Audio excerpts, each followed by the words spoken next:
నమస్కారం. అందరూ కూడా ఏదైనా ఒక లక్ష్యం సాధించాలనే ఆలోచనతో ప్రతి ఒక్కరు కూడా ఉంటారు.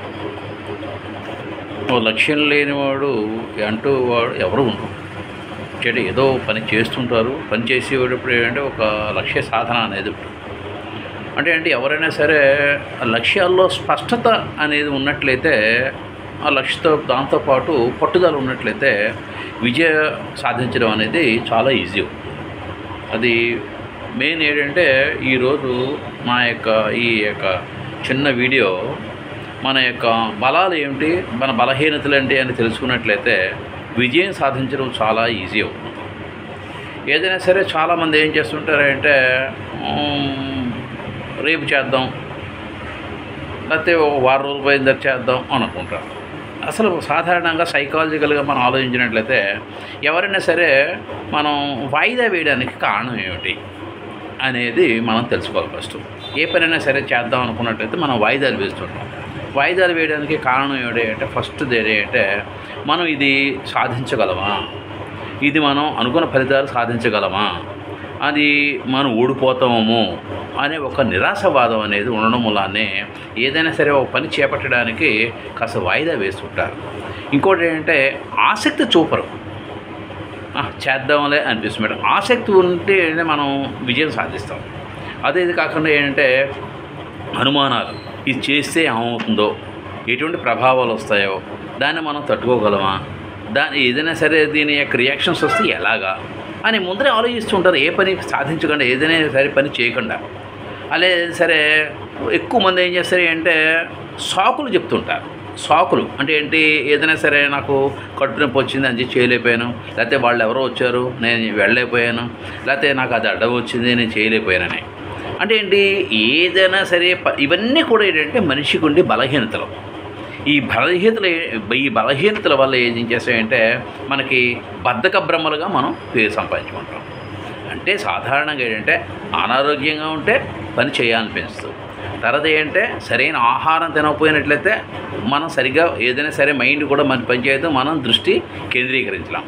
అలా కాకుండా మనకి నిరాశావాదం ఉన్నట్లయితే అంటే ఏం చేస్తాంలే, ఇది ఎవరి కోసం చేయాలి, ఎందుకులే చేసించాలే, మళ్ళీ ఏదైనా ఎవరు అనుకుంటారేమో అని బలహీనతలు ఉంటాయి వ్యక్తికి, కొంతమందికి.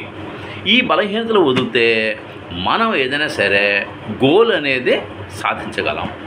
ఈ సంకల్పం అంటే ఏదైనా సరే చూడండి, ఒక సంకల్పం మనం చేసినట్లయితే దానికి ఒక శ్రమ మనం పెట్టినట్లయితే, దానికి కేటాయించినట్లయితే, చిత్తశుద్ధి ఉన్నట్లయితే తప్పనిసరిగా విజయాన్ని మనం సాధిస్తాం.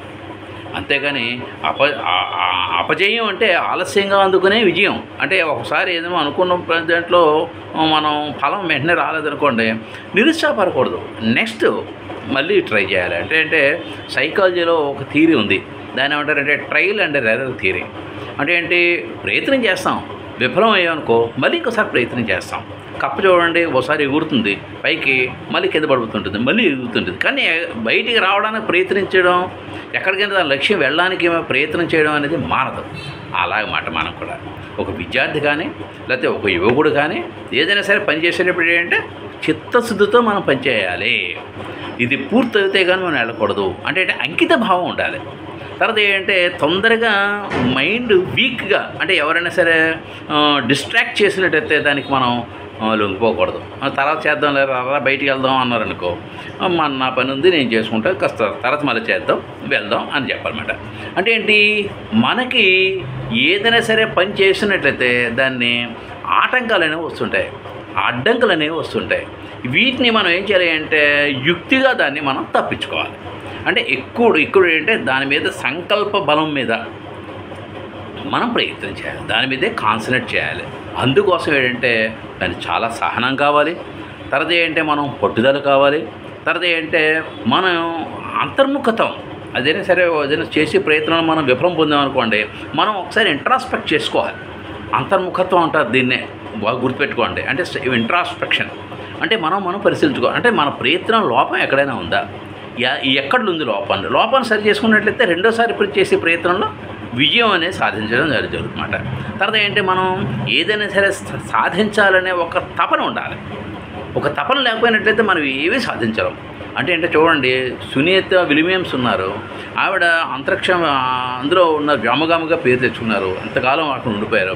అంటే మళ్ళీ ఒక రకం అంటే లస్ట్ చిన్నప్పటి నుంచి కూడా ఆవిడకి ఆ రకం అంటే ఉంది కాబట్టి, ఆ యొక్క లస్ట్ ఉంది కాబట్టి, అంటే లస్ట్ని ఏమంటారంటే స్ట్రాంగ్ డిజైర్ అంటారు. ఏదైనా సరే ఒక ప్రయత్నాన్ని మనం బలంగా కలిగినట్లయితే, ప్రయత్నం చేసినట్లయితే కంపల్గా మన విజయ శుద్ధి అనేది జరుగుతుంది అన్నమాట. అంటే అశ్రద్ధ అనేది ఉండకూడదు, తర్వాత ఏంటంటే అలసత్వం అనేది ఉండదు, తర్వాత వాయిదా వేద్దాం అనే ఆలోచన ఉండకూడదు. ఒక టైం బౌండ్ ప్రోగ్రాంలో మనం ప్రయత్నం చేసినట్లయితే తప్పనిసరిగా విజయాన్ని సాధిస్తాం. అంతేగాని నువ్వు ఇవన్నీ చేయగలవా, ఇవన్నీ ఎందుకు అనవసరం, వేస్ట్, పెద్ద అందరూ చేస్తే నీకే పేరు వచ్చేస్తున్నా అని ఎవరైనా అన్నారనుకోండి, అటువంటి వాళ్ళ యొక్క మాటలు వినద్దు. మీకు నచ్చింది మీరు చేసేయండి. ఎవరైనా అంటారా, ఎవరైనా చేస్తారా, కొంతమంది అసూయతో అనొచ్చు, కొంతమంది ఏంటంటే బాబు ఇది ఏదైనా చేయడం వల్ల మీకు ఏదైనా నష్టం ఉంటుందేమో అంటూ ఉంటారు. నన్ను చాలామంది నేను చేసే ప్రయత్నాల్లో కొంతమంది నాకు డిస్కరేజ్ చేసి ఎవరైనా ఉన్నారనుకోండి, ఉండేవారు ఇదివరకు, ఇప్పుడు కూడా ఉంటారు. ఒకసారి ఎందుకు నీకు ఇవన్నీ చేయడం, అనవసరం ఎందుకు, శాప కార్యక్రమాలు ఎందుకు, లేకపోతే అక్కడికి తిరగడం ఎందుకు, ఆ మీటింగ్లకి ఎందుకు, వీళ్ళ గురించి ఫంక్షన్స్ గురించి మీరు ఎందుకు వెళ్ళడం, లేకపోతే ఇచ్చేయడం ఎందుకు, మీకు ఎందుకని అనవసరంగా ఇవన్నీ ఎండలో తిరగడం, ఇవన్నీ అంటూ ఉంటారు. కానీ మన లక్ష్యం ఏంటి, మనం అంకిత భావంతో మనం ఇచ్చిన ఏదైనా సరే ఎదుటివాడికి, వికలాంగులకు కానివ్వండి, వృద్ధులకు కానివ్వండి సేవ చేయాలి, అవసరమైన వాళ్ళకి సలహా ఇవ్వాలి. తర్వాత ఏంటి, మన సేవ ఎవరికైనా ఏ రకమైన రీతిలో కావాలో అది ఆ రకంగా మనం ఇవ్వాలి. ఎందుకంటే మనం సమాజానికి ఉపయోగపడాలి అనే ఒక తపన, ఒక ఆలోచన, అంటే సమాజానికి ఉపయోగపడే ఒక వ్యక్తిగా, మానవ వనరు కలిగిన వ్యక్తులుగా మనం 10 మందికి ఉపయోగపడాలనే ఒక ఆలోచన ఉండబట్టి ఈ దృఢ సంకల్పంతో మనం ఎవరేమన్నా సరే ఓర్పు, నిబద్ధత, ఎదగాలన్న తపన, ఏంటి ఎదగడం, మన లక్ష్యాలు సాధించడం, అదే ఎదగడం, అంతకంటే ఏం లేదు. ఇవి ఉన్నట్లయితే తప్పనిసరిగా సాధిస్తారు. మరి 10th క్లాస్ పరీక్షలు రాశారు, కొందరు రాస్తున్నారు. పిల్లల్లో రకం ఏంటంటే సమయస్ఫూర్తి కావాలి, చదవడం రాయడం కాదు, సబ్జెక్టు రేపొద్దున నెక్స్ట్ ఎగ్జామినేషన్స్లో ఇది అయిపోయిన తర్వాత ఈ విరామ సమయంలో 10th క్లాస్ అయిపోయిన తర్వాత ఏం చేయాలి అంటే ఇప్పటి నుంచి కూడా అంటే ప్లానింగ్ అనేది ఉండాలన్నమాట. నేను ఎంపీసీ తీసుకోవాలి, లేకపోతే నేను బైపీసీ తీసుకోవాలి, లేకపోతే ఎంఈసీ తీసుకోవాలి, లేకపోతే సిఈసీ తీసుకోవాలి, నా లక్ష్యం ఐఏఎస్ ఆఫీసర్ అవ్వాలి, దానికోసం హెచ్ఈసీ కానీ సిఈసీ కానీ తీసుకోవాలి, రోజు పేపర్ చదవాలి, నాలెడ్జ్ సంపాదించుకోవాలి, సెలవుల్లో ఇంగ్లీష్ వొకాబులరీ పెంచుకోవాలి, తర్వాత ఏంటంటే జనరల్ నాలెడ్జ్ పెంచుకోవాలి, థింకింగ్ ప్రాసెస్ నేర్చుకోవాలి, పెద్ద వాళ్ళని కలవాలి. అంటే ఏంటి, మనం నాలెడ్జ్ అనేది ఏ రకంగా ఎన్రిచ్ చేసుకోవాలి అనేది మనం ఆలోచించాలి. అప్పుడు మాత్రమే మనం అనుకునే లక్ష్యాన్ని మనం సాధించగలం. ఇది ఇక పర్సనాలిటీ డెవలప్మెంట్ మాట, అంతకంటే లేదు. పర్సనాలిటీ డెవలప్మెంట్ కోసం పిల్లలకి కాదు, పెద్దవాళ్ళకైనా సరే. చాలామంది ఏంటంటే గోల్డ్ గెలుకుంటూ రిటైర్ అయిపోయాం కదా, మనం చేసేది ఏముందిలే అని ఇంట్లో కూర్చుంటారు. కానీ అది మంచిది కాదు. అవకాశం ఉన్నంత వరకు, మీకు ఓపిక ఉన్నంత వరకు, మీకు ఆరోగ్యంగా ఉన్నంత వరకు ఏదైనా సహాయం బై క్యాష్ ఆర్ కైండ్ మీరు చేస్తుండాలి. సమాజానికి ఉపయోగపడాలి. మన బ్రతుకున్నంతకాలం సమాజానికి ఉపయోగపడాలి. ఇంకేంటే మన సమాజాన్ని ఉపయోగించుకుంటున్నాం, మన సమాజాన్ని ప్రయోజనం పొందుతున్నాం మనం. అలాగే మన సమాజానికి మనం ఉపయోగపడాలి.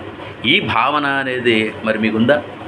ఉంటే మీరు కూడా మొదలుపెట్టండి. ఏం చేస్తారు మీ సమయాల్లో, మీరు విరామ సమయాల్లో మీరు ఏం చేస్తారో ఈ వీడియో మీకు నచ్చినట్లయితే మీరు కామెంట్ పెట్టండి, షేర్ చేయండి, మీ యొక్క లైక్ చేయండి, సబ్స్క్రైబ్ చేయండి, మరి నన్ను ప్రోత్సహించండి. ఓకే, నమస్కారం.